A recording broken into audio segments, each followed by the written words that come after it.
Washington డీసీలో ఉగ్రదాడి కలకలం రేపుతోంది. ఏకంగా ట్రంప్ ఆఫీస్ కి సమీపంలో ఉన్నటువంటి ఇజ్రాయెల్ హైకమిషన్ కి సంబంధించినటువంటి ఆఫీస్ పైన దాడి జరిగింది. ఆ దాడి సమయంలో టెర్రరిస్టులు జై పాలిస్తాన్, పాలిస్తాన్ ని వదిలేయండి అన్నట్టుగా నినాదాలు చేసినట్టు కనబడింది. అయితే ప్రస్తుతం ట్రంప్ నివాసానికి సమీపం ఉన్నటువంటి ఈ దాడి ఒక్కసారిగా ఆందోళన కలిగిస్తోంది. అమెరికా ప్రజలు కూడా ఉలిక్కిపడ్డారు. ఏకంగా ట్రంపే భయభ్రాంతకు గురయ్యారు. కాల్పులో ఇద్దరు ఇజ్రాయెల్ ఎంబసీ స్టాఫ్ కూడా మృతి చెందినట్టు తెలుస్తోంది. ఇజ్రాయెల్ ఎంబసీ ఉద్యోగులపైనే ఉగ్రవాదులు దాడికి పాల్పడ్డారు. అయితే అది ఏకంగా ట్రంప్ నివాసానికి సమీపంలో కావడంతోనే అమెరికా కూడా అలర్ట్ అయిపోయింది. దాడి సమయంలో ఫ్రీ పాలిస్తీనా నినాదాలు చేసినట్టుగా టెర్రరిస్టులు ఆ నినాదాలు చేసినట్టు తెలుస్తోంది. ఉగ్రదాడి పైన అమెరికా అధ్యక్షుడు డొనాల్డ్ ట్రంప్ కూడా సంతాపం వ్యక్తం చేశారు. ఇలాంటి దాడులకు ముగింపు పలకాలని చెప్పారు ట్రంప్. జాతి వ్యతిరేకతకు అమెరికాలో ఎటువంటి చోటు లేదంటూ కామెంట్ చేశారు ఆయన. జాతి వ్యతిరేకతకు ఎటువంటి చోటు లేదు అని చెప్పి ఆయన కామెంట్ చేయడంతో పాటుగా అమెరికాలో ఎటువంటి దాడులను సహించమని చెప్పుకొచ్చారు ఆయన. సో ఇజ్రాయెల్ ఎంబసీ స్టాఫ్ పైన ఇద్దరు మరణించినట్టు తెలుస్తోంది. ఫ్రీ పాలిస్తాన్ నినాదాలతో ఆ ఉగ్రవాదులు దాడులకు తెలిపారు. ఏకంగా ట్రంప్ నివాసానికి సమీపంలో ఈ దాడులు చోటు చేసుకోవడంతో అమెరికా పోలీసులు ఏకంగా డొనాల్డ్ ట్రంప్ కూడా ఒక్కసారిగా ఉలిక్కిపడ్డారు. సో ఇజ్రాయెల్కి మద్దతుగా డొనాల్డ్ ట్రంప్ అనేక రకాలుగా వ్యూహాలు రచిస్తున్నారు. హమాస్ పైన కూడా హెచ్చరికలు జారీ చేశారు ఆయన. హిజ్బుల్లా సంస్థలపైన, హమాస్ పైన హెచ్చరికలు జారీ చేశారు. లెబనాన్, సిరియాలపైన హెచ్చరికలు జారీ చేశారు. ఇరాన్ కూడా హెచ్చరించారు ఆయన. ఇజ్రాయెల్ బందీలను కనుక వెంటనే గాజా ప్రాంతం నుంచి వదిలేయకపోతే డెఫినెట్గా మీ అంతు చూస్తాం, మీకు నరకం చూపిస్తాం అనేటువంటి హెచ్చరికలను కూడా ట్రంప్ జారీ చేశారు. ఇక అక్కడో ఇక్కడ ఎందుకు ఏకంగా అమెరికాలో ఉన్నటువంటి ఇజ్రాయెల్ ఎంబసీ స్టాఫ్ను లేపేద్దామన్న చందంగా అక్కడ ఉన్నటువంటి కొంతమంది వ్యక్తులు ఉగ్రవాదులుగా మారిపోయి ఫ్రీ పాలిస్తీనా నినాదాలు చేస్తూ ఎంబసీ స్టాఫ్ని లేపేసినట్టు తెలుస్తోంది. ఇక నరకం మాకు కాదు నీకే చూపిస్తామనుకున్నారో కాబోలే ఏదో కానీ అమెరికా అధ్యక్షుడికి ఒక రకంగా భయం చూపించారు. అమెరికా అధ్యక్షుడి నివాసానికి సమీపంలోనే ఇజ్రాయెల్ ఎంబసీ స్టాఫ్ ఇద్దరిని మట్టు పెట్టారు.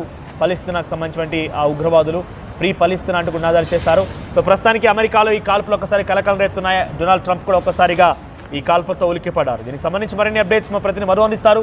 మధు, ఇజ్రాయెల్కి మొదటి నుంచి కూడా డొనాల్డ్ ట్రంప్ సహాయం చేస్తూనే ఉన్నారు. డొనాల్డ్ ట్రంప్ ఏకంగా యుద్ధ సామాగ్రిని కూడా పంపించేటువంటి ప్రయత్నం చేస్తుంటే హౌతీలు అడ్డుకుంటున్నారు. రెడ్ సీలో ఆ షిప్స్ని నేలమట్టం చేస్తున్నారు హౌతీలు. ఏదో రకంగా ఇజ్రాయెల్కి అయితే ఆ యుద్ధ సామాగ్రి వెళ్తోంది. దాని వైపు నుంచి హమాస్, హెజ్బుల్లా, గజాల పైన ఇజ్రాయెల్ దాడులకు పాల్పడుతోంది. ఈరోజు తాజాగా ఏకంగా అక్కడ ఇక్కడ కాదు, ఏకంగా అమెరికాలోనే ఇజ్రాయెల్ ఎంబసీ స్టాఫ్ పైన ఈ ఉగ్రవాదులు దాడి చేసి ఇద్దరిని మట్టుపెట్టినట్టు తెలుస్తోంది. ఫ్రీ పాలిస్తాన్ నినాదాలు కూడా చేశారు. ఇక అమెరికా అధ్యక్షుడు డొనాల్డ్ ట్రంప్ ఉన్నటువంటి నివాసానికి సమీపంలోనే ఈ దాడులు జరగడం ఎలా చూడాలి? ఇది కాస్త ఈ ఉగ్రదాడి ఉలికిపడాల్సినటువంటి అవసరం ఉంది అమెరికా. దీంతో డైరెక్ట్ గా ఇజ్రాయెల్ ఏమో హౌతీ, గాజా పైన అక్కడ దాడులు చేస్తా ఉంది. గాజాలో ఉన్నటువంటి హౌతీల పైన, ఎందుకంటే రీసెంట్ గానే మళ్ళొక దాడి చేశారు హౌతీలు. ఇజ్రాయెల్లో ఉన్నటువంటి ఎయిర్పోర్టు అత్యంత సమీపంలో ఎయిర్ స్ట్రైక్ చేశారు, బాంబు దాడి చేశారు. దాని తర్వాత మళ్ళీ వెంటనే దాడులు ప్రారంభించింది ఇజ్రాయెల్. ఈ నేపథ్యంలో ఇజ్రాయెల్ ఎంబసీ మీద దాడి చేయడం, ఇద్దరిని చంపడం అనేటువంటిది ఇది చాలా పెద్ద ఇన్సిడెంట్ గా చూడాల్సినటువంటి అవసరం ఉంది. అమెరికా కూడా ఈ రోజు ఉగ్రవాదానికి వ్యతిరేకంగా నిలబడతా ఉంది, పోరాటం చేయడానికి సిద్ధమవుతున్న నేపథ్యంలో అమెరికాలోనే ఉగ్రదాడి జరగడంతో అలర్ట్ కావాల్సినటువంటి అవసరం ఉంది ప్రపంచ దేశాలంతా. ఇజ్రాయెల్ సంగతి అయితే చెప్పాల్సిన అవసరం లేదు. ఇజ్రాయెల్ నిరంతర పోరాటం చేస్తుంది ఉగ్రవాదులతో, చుట్టుపక్కల ఉన్నటువంటి దేశాలతో నిరంతరం వాళ్ళు ఉగ్రదాడులకు పాల్పడుతూనే ఉంటారు బార్డర్లో. తర్వాత దానికోసమే ప్రత్యేక వ్యవస్థ నిర్మించుకుంది ఇజ్రాయెల్.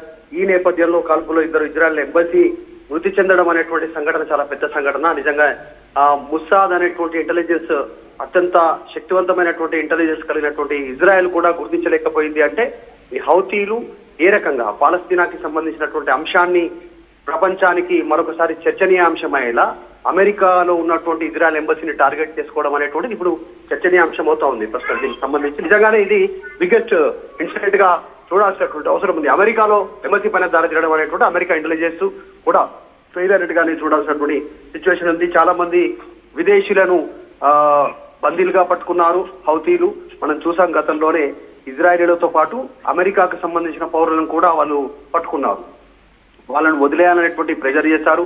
ఈ రీసెంట్ గా కొద్ది మందిని వదిలేశారు, ఒక 4 నుంచి ఒక 5 మందిని. మిగతా ఇంకా కొంతమంది బందీలుగా ఉన్నారు. వాళ్ళని సేఫ్ గా విడుదల చేయాలనేటువంటి డిమాండ్ ను ఇటు ఇజ్రాయెల్ అటు అమెరికా రెండు చేస్తా ఉంది. ఈ నేపథ్యంలో దాడిని చాలా ఈ దాడి చేయడం అనేటువంటిది నిజంగా కాస్త ఆలోచించాల్సినటువంటి విషయం అమెరికా కానీ. అంటే ట్రంప్ ఇజ్రాయెల్ బందీలను విడిపించడం కోసం గాజాకి వార్నింగ్ జారీ చేశారు. హమాస్, హెజ్బుల్లా సంస్థలను హెచ్చరించారు. ఇరాన్ కూడా వార్నింగ్ ఇచ్చారు. నరకం చూపిస్తానని చెప్పుకొచ్చారు ఆయన. ఇక ఇక్కడ కాకుండా డైరెక్ట్ గా ట్రంప్ ఉన్న చోట, ట్రంప్ నివాసానికి సమీపంలోనే ఇజ్రాయెల్ని సంబంధించిన ఆ ఎంబసీ స్టాఫ్ ని లేపడం ఎలా చూడాలి? అంటే ఎంతకైనా తెగిస్తాం, మా సత్తా చాటడం కోసం ఈ రకంగా ప్రయత్నం చేస్తామనుకోవాలా? అంటే వాళ్ళు ఆ రకమైనటువంటి ఉద్దేశంతో ఈ రకంగా దాడులు చేశారా? ఎగ్జాక్ట్లీ 100%. ఎందుకంటే ఇది అమెరికా లో ఉన్నటువంటి ఎంబసీ పైన దాడి చేశారంటే అమెరికా వైఫల్యం చాలా స్పష్టంగా కనిపిస్తుంది. ఒకవైపు ఉగ్రవాదాన్ని, యుద్ధాన్ని ఆపుతున్నామంటూ స్టేట్మెంట్ చేస్తున్నటువంటి అమెరికాలోనే ఇలాంటి పరిస్థితి నెలకొంటే కనీసం వాటిని గుర్తించలేకపోవడం, నిర్వహించకపోవడం, అది ఒక ఇజ్రాయెల్ లాంటి ఎంబసీ మీద దాడి చేయడమే. జనరల్ గా ఇజ్రాయెల్ సంబంధించినటువంటి ఇంటెలిజెన్స్ చాలా బలవంతంగా, చాలా స్ట్రాంగ్ గా ఉంటుంది. అది అమెరికా ఇంకా స్ట్రాంగ్ గా ఉంటుంది. అలాంటిది వైట్ హౌస్ పక్కన, ఈయన సంబంధించిన అధికార నివాసం పక్కన ఇట్లాంటి సంఘటన జరగడం అనేటువంటిది పెద్ద ఇన్సిడెంట్ గానే చూడాల్సినటువంటి అవసరం ఉంది. అమెరికా ఫెయిల్యూర్ గా కూడా చూడాలి. కానీ ఇజ్రాయెల్ ఒకటే మాట చెప్తా ఉంది. ఇజ్రాయెల్ స్టేట్మెంట్ కూడా చేసింది, గాజా స్ట్రిప్ ఏదైతే ఉందో అక్కడ జరుగుతున్నటువంటి కార్యకలాపాలన్నీ నిర్మూలిస్తాం, పూర్తిగా మా ఆధీనంలోకి తీసుకుంటాము అనేటువంటి స్టేట్మెంట్ చేసినటువంటి కొన్ని గంటల్లోనే ఈ ఘటన జరగడం కాస్త చర్చనీయాంశం అవుతుంది. అంటే ఒక రకంగా ఇక్కడ అమెరికా సెక్యూరిటీని కూడా శంకించాల్సిన అవసరం ఉంది. అమెరికా సెక్యూరిటీ ఏం చేస్తున్నట్టు ఉగ్రవాదులు డైరెక్ట్గా వచ్చేసి ఎంబసీ ఆఫీస్ పైనే, ఇతర దేశానికి సంబంధించిన ఎంబసీ ఆఫీస్ పైనే దాడి చేసి దాన్ని హతమార్చారు అని అంటే అమెరికా ఇంటెలిజెన్స్, అమెరికా పోలీస్ అధికారులు ఫెయిల్ అయినట్టుగానే భావించాల్సి వస్తుంది. ఇప్పుడు ట్రంప్ను కూడా ప్రపంచ దేశాలు వేలెత్తి చూపే అవకాశం ఉంది. ఎందుకంటే వాళ్ళకున్నటువంటి అత్యధికమైనటువంటి అగ్రరాజ్యంగా, తానే ఒక స్వయం ప్రకటిత మేధావిగా, తానే స్వయం ప్రకటిత అగ్రజుడిగా చెప్పుకున్న ట్రంప్ ఇలాకాలోనే ఈ దాడులు జరిగాయి, ఎంబసీ అధికారులను హతమార్చారంటే ఎలా చూడాలి? ప్రపంచ దేశాలు మొత్తం వేలెత్తి చూపే అవకాశం లేదా? ఉగ్రవాదం చాలా సెన్సిటివ్ ఇష్యూ అయిపోయింది. ఎందుకంటే ఎక్కడ పడితే అక్కడ మానవ దాడులు, ఇలా గన్లతో దాడులు చేస్తున్నటువంటి పరిస్థితి. ఎవరికి అసలు ఉగ్రవాదంతో సంబంధం లేనటువంటి వారు, మతంతో సంబంధం లేనటువంటి వారందరిపైన ఉగ్రవాదులు అటాక్ చేస్తా ఉన్నారు. వీరి ఎజెండా ఒకటే, ఏదో రకంగా మారణ హోమం సృష్టించాలి, అలజడి సృష్టించాలి, వారి సంబంధించిన ఉనికిని చాటుకోవాలి. తర్వాత విదేశాలు ఇస్తున్నటువంటి నిధులతో ఈ రకంగా పేటరేగిపోతున్నటువంటి సిచ్యువేషన్. మరి అమెరికా అడ్డుకుంటున్నాం అనేటువంటి స్టేట్మెంట్ చేశారు. ఇప్పుడు గతంలో చూసాం, ఆఫ్ఘనిస్తాన్ లో కానీ, ఇరాక్ లో కానీ కొన్ని దేశాల్లో వెళ్ళి వాళ్ళు డైరెక్ట్ గా ఆ దేశాల్లో ఉన్నటువంటి ఉగ్రవాదం, ఏకచక్రాధిపత్యాన్ని పక్కన పెట్టి ప్రజాప్రభుత్వాన్ని ఏర్పాటు చేశామనేటువంటి స్టేట్మెంట్ చేశారు. కానీ ఇక్కడ కూడా అలా జరగలేదు. ఇరాక్ లో, తర్వాత ఆఫ్ఘనిస్తాన్ లో అదే పరిస్థితి ఉన్నటువంటి పరిస్థితి. మళ్ళీ ఇప్పుడు తాలిబాన్లే రాజ్యం వెళ్తా ఉన్నారు.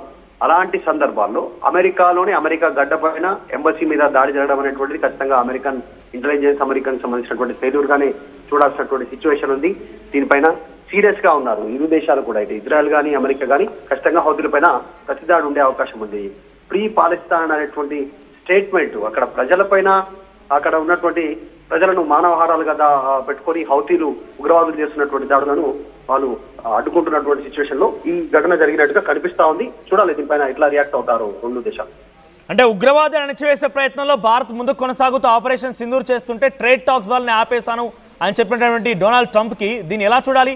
భారతదేశంలో కూడా ఉగ్రవాద చర్యలు ఉన్నాయనేది చాలా స్పష్టంగా కనబడుతున్నాయి. ఇప్పుడు ఆయనకు ఉగ్రవాదానికి వ్యతిరేకమా, సానుకూలమా? ఇంతకీ ఇది ఘటన తర్వాత ఎలా ఆలోచించాలి?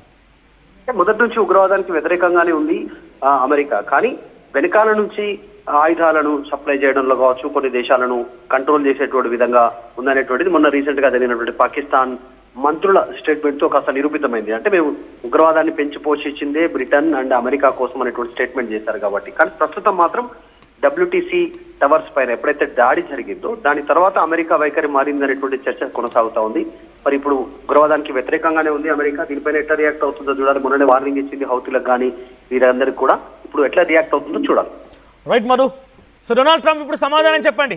ఉగ్రవాదాన్ని పెంచి పోషించేటువంటి మీ చర్యలు ఏవైతే ఉన్నాయో, చాటు మార్గాన కార్గిల్ యుద్ధం అప్పుడు కానివ్వండి, ఆ తర్వాత ఇప్పుడు ఇండియా పాకిస్తాన్ యుద్ధంలో కూడా ట్రేడ్ టాక్స్ అండ్ మళ్ళీ అరే చెప్పారు, నిన్న చెప్పారు లేదో, ఈరోజు ఉగ్రవాదానికి సంబంధించిన ఒక ఆ చర్యని ఏకంగా అమెరికా కూడా ఎదుర్కొంది.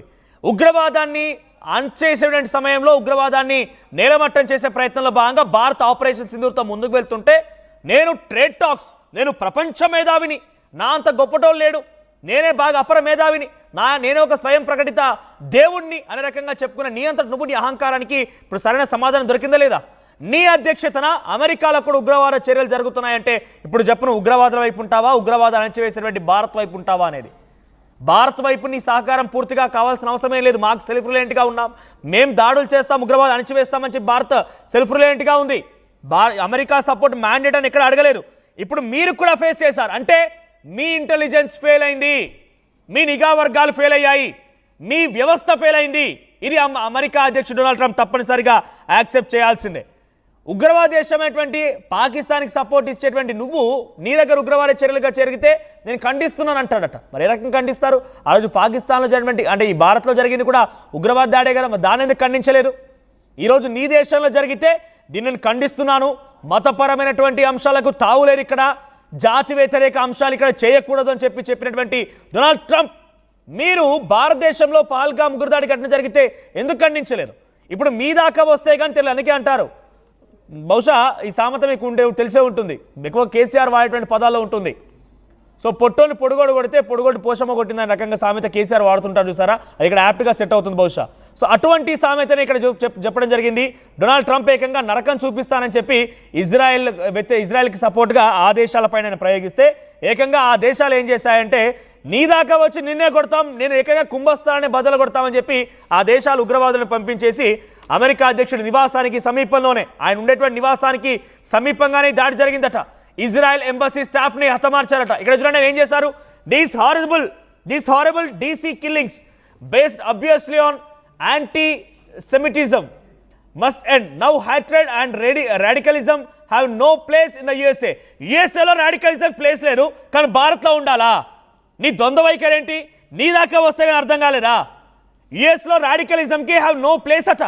Radicalism have no place in the USA. Radicalism has no place in USA, but radicalism must survive in India. అదే నీ ఉద్దేశం? రాడికలిజం అనేది ఇంకా భారతదేశంలో ఉండాలా?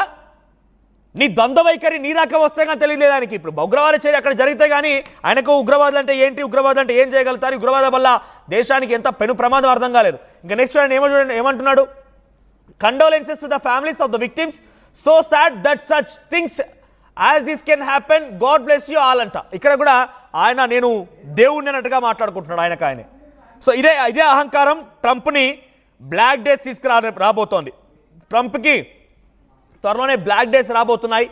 సౌత్ ఆఫ్రికాలో నిన్న జరిగినటువంటి ఒక భేటీలో, అంటే అమెరికా జరిగిన ఒక భేటీలో సౌత్ ఆఫ్రికా అధ్యక్షుడు అక్కడికి వచ్చి రమాఫోసా ఆయన వచ్చి ఇరు దేశాల మధ్య దౌత్యపరమైన అంశాలు ఉన్నాయి మాట్లాడుకుందామంటే ఆయనను పిలిచి కూడా ఈయన అహంకారం ఎలా చూపించారంటే డొనాల్డ్ ట్రంప్ ఏకంగా నువ్వు నీ దేశంలో తెల్లవాళ్ళపైన దాడులు చేస్తున్నావట, తెల్లవాళ్ళపైన ఎందుకు దాడులు చేస్తున్నావు, ఎందుకు ఈ రకమైన దాడులు నీకు అవసరమా అనే రకంగా ఆయనని పిలిచి మరీ అవమానించే ప్రయత్నం చేస్తే మా దేశంలో జరిగే విషయాలపైన నీకు అనవసరం, మా దేశంలో జరిగేటువంటి విషయాలపైన మేము చాలా క్లియర్గా ఉన్నాం, మాకు అవగాహన ఉంది, తెల్లవాళ్ళు నల్లవాళ్ళని మన దగ్గర ఎటువంటి భేదాలు లేవు, మేము అక్కడ తప్పిదం చేసిన వారిని కన్విక్ట్ చేస్తున్నాం అంతే రకంగా కౌంటర్ ఇచ్చి ఏకంగా డొనాల్డ్ ట్రంప్ పరువు తీశారు. ఇప్పుడు మరోసారి డొనాల్డ్ ట్రంప్ ప్రపంచ దేశాల పరువు పోయినట్టయింది.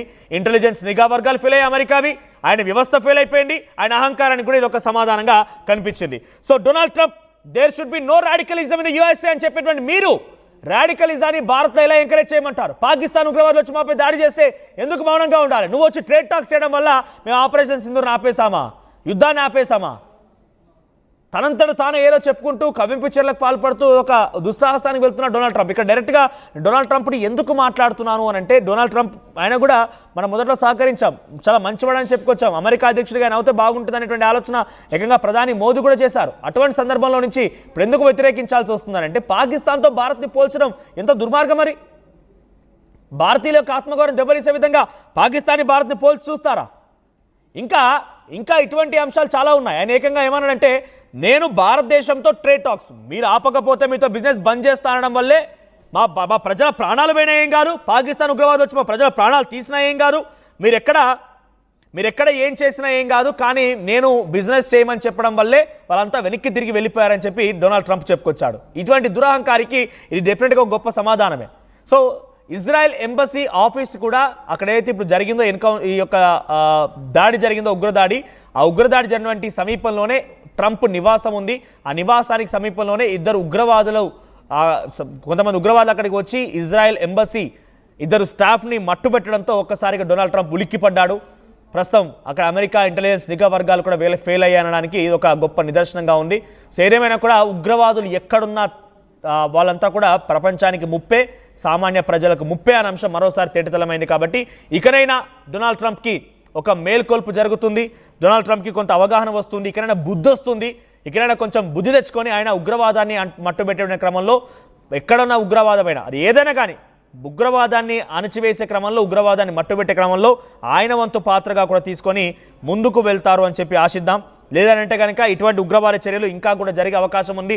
దేశ విదేశాల్లో ఉగ్రవాద చర్యల వల్ల చాలామంది మరణిస్తున్నారు. కాబట్టి అటువంటి వాటిని అంతమొందించాల్సిన బాధ్యత కర్తవ్యం డెఫినెట్గా అందరిపైన ఉంది. సో ఒక్కసారి డొనాల్డ్ ట్రంప్ బహుశా ఇప్పుడు రవితేజ సినిమా ఉన్నట్టుగా డొనాల్డ్ ట్రంప్ ముఖ చిత్రం ఏమై ఉంటుంది? ఇప్పుడు ఉగ్రవాద చర్యని అంటుబెట్టేటువంటి క్రమంలో ఉగ్రవాద చర్యని పూర్తిగా మట్టుబెట్టే క్రమంలో భారత్ ముందుకెళ్తుంటే భారత్ ఆపడమే కాకుండా ఇజ్రాయెల్కి సపోర్ట్ చేస్తూ ఇతర దేశాలపైన వార్నింగ్ ఇచ్చాడు. ఆయన చంపేస్తా, నరకం చూపిస్తానన్నాడు. ఇప్పుడు వాళ్ళే వచ్చే